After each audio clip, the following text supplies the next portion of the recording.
Taylor. Okay, so Albert Einstein once said, everybody is a genius, but if you judge a fish by its ability to climb a tree, it will live its whole life believing that it is stupid.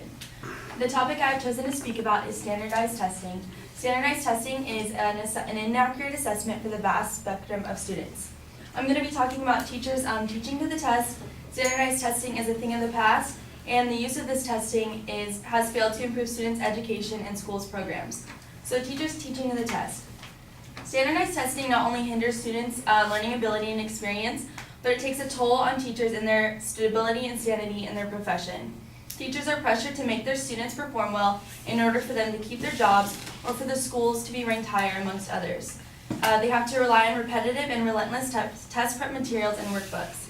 The National Education Association conducted a survey that provided data indicating lower job satisfaction due to toxic testing environments. Nearly half of the teachers that participated in that survey did say that they've considered leaving their profession because of standardized testing. So, detrimental to students' learning potential. Teaching to the test is like teaching and learning in black and white versus learning in color. I also think of it as staying in one place rather than like traveling the world and discovering new things that you never knew existed. So like imagine staying in Pomona for the rest of your life, like that would suck. And so, according to New York Times, there was a case of a New York administrator who lowered the standards for students so that their scores would appear higher than other schools and they would be better than the rest. The standards that teachers and administration have to keep up with do not even capture the numerous ways that education could be taught. Students with artistic and creative mindsets gain nothing from these methods. I'm not implying that it's not necessary for them to learn and understand the materials of other students, but they are being taught how to fill in the correct bubble in a certain period of time, and the machines that grade these bubbles don't even know how the critical thinking that went into choosing that answer and how they're going to apply those skills to real-world settings. Alfie Kahn, who is a researcher and critic on education reform, wrote a book called The Case Against Standardized Testing. He states that the number one quality that most companies list as an important quality to possess is not the ability to score high on multiple choice tests, but its innovation, its creativity, its thinking outside the box or answer bubble. So standardized tests are a thing of the past. Everything needs to be fitted to the current generation. So the SAT was created in 1926. I'm not saying the SAT is a bad thing, but most things that were created in the 20th century have been modified and have progressed with the rest of society, like cars and cell phones. So there have been studies and discoveries on how the brain works and learn, but the teaching and testing remains the exact same. Recent studies from Brainscape.com state that while we often regard dopamine as a feel-good chemical, scientists have shown that its part actually plays a much bigger role, encouraging feelings of motivation and promoting the brain to learn about these new and novel stimuli. The rigorous methods in teaching and testing are outdated, and low-income families and communities are at a disadvantage. Yes, there's always been different types of classes, upper, middle, and lower class, but there hasn't always been the $1,000 programs that you can put your kids in to progress and succeed in the SAT or the AP test. Meredith Brousseau, who's a professor on data journalism, she conducted research on low-income communities and how they're affected by these tests. She said, as I learned in the course of my investigation, they are based on specific knowledge contained in a specific set of books, the textbooks created by these test makers.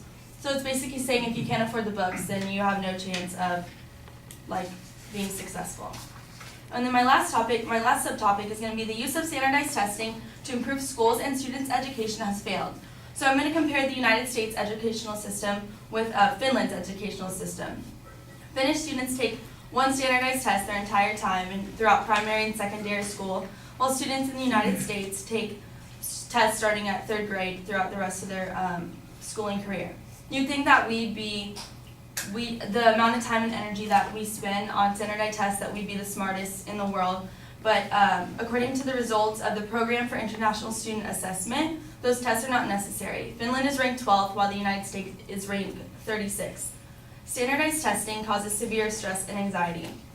So Parents Across America, it's an organization of parents from all different backgrounds, and they work together to conduct research and strengthen education. And according to a study they conducted, test anxiety in students has gone up 10 to 15% in the past decade. And also, since the No Child Left Behind Act has been implemented, the rate of ADHD diagnosis has increased by 22%. So after discussing why standardized testing is inaccurate, an assessment for the broad spectrum of students, I hope that one day it can be rid of. Thank you.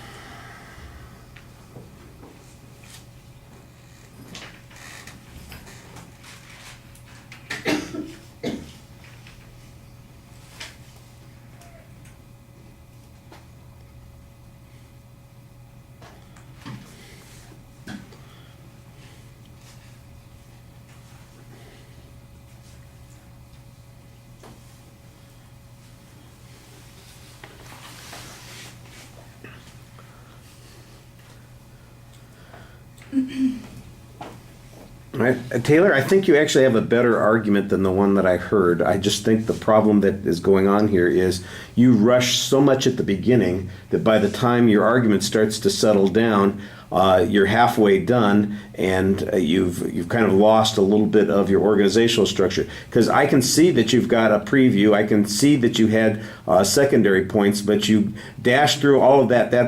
I mean, you get into the body of the speech without giving us any context on the argument within 30 seconds, and I'm going, whoa, I think we need a little bit more background and explanation on this. And you've got that esoteric quote at the beginning that takes up a chunk of time. So even though that first 30 seconds has a lot of information in it, I don't think it helps us understand the way where you're going with the argument. Now, as the argument progresses, I do think that you got a little clearer in what you were saying, but you still have a tendency to rush some of those secondary points. And so I think that the presentation is limiting the effectiveness of your speech much more than the content is. I think the content seems pretty solid. I do think that you lost the organizational structure in the middle part of the speech. You gained it back by the time you got to the third point. You're very consistent about citing your evidence. I appreciated that. I did get one piece of information. Here's a good example of one of the things that I was talking about because you're rushing so much. You've got this one quote that's talking about dopamine, and I'm going, what has this got to do with anything that you just talked about? How is the dopamine level affected by the testing? What is this doing in the argument? Now, there may have been something there that made it relevant, but I couldn't tell what it was, either because it went by too fast or because there was some presupposition that I was supposed to get that just wasn't clear. So like I said, I think you've got good things in the argument, and there are lots of places where you cite evidence very effectively, and you've got good sources on it. And like I said, I thought on the first and the third point, you were relatively clear at the beginning of each of those points. So you're doing a good job on a lot of things. I just think you're kind of shooting yourself in the foot because either anxiety kicking in and that sort of thing, or it's you're just rushing and trying to maybe put in too much information in the presentation. I'm not quite sure. The